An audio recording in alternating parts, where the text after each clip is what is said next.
এমন কিছু কথা বলে ফেলি যেই কথাগুলোর কারণে সরাসরি কুফরি হয়ে যায়। আল্লাহ রাব্বুল আলামিন মানুষের জন্য, মানুষের কল্যাণের জন্য কেবলমাত্র একটি জীবন ব্যবস্থা দিয়েছেন, তার নাম হলো ইসলাম।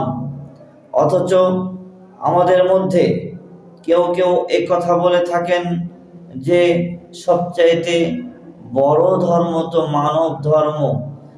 অনেকে এই কথা বলেন যে মানব ধর্মের উপরে আর কিছু নাই। তাই তো কেউ গানের স্বরেও বলেন সবার উপরে মানুষ সত্য, তার উপরে নাই। এই যে যারা কথা বলেন সবার উপরে মানুষ সত্য মানে কি? মানুষ সত্য বলতে কি বুঝান? মানে আল্লাহর অধিকার নেই? আল্লাহ আপনাকে কেন সৃষ্টি করেছেন? আল্লাহ তো আপনাকে এই কারণেই কেবলমাত্র সৃষ্টি করেছেন যে সবার উপরে আল্লাহ সত্য, তার উপরে নাই। অথচ আমরা আমাদের ব্যক্তি স্বার্থে কোন চেতনায় মুসলিম হওয়া সত্ত্বেও আমরা এই কথা বলি যে সবার উপরে মানুষ সত্য, তার উপরে নাই।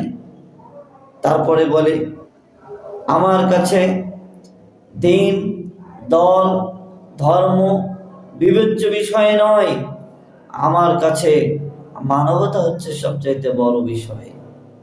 এইসব যারা বলেন তারা তাদের ধর্ম থেকে, তারা যদি ইসলাম ধর্মের হয়ে থাকেন, তারা তাদের ধর্ম থেকে বিচ্যুত হয়ে গেছেন। তওবা না করে যদি এমত অবস্থায় আপনি মারা যান, অথবা কোনো মুসলিম যদি এই কথা বলে থাকে সবার উপরে মানুষ সত্য, তার উপরে নাই, তাহলে তাকে অবশ্যই বুঝতে হবে যে সে ব্যক্তি কাফের হয়ে গেছে।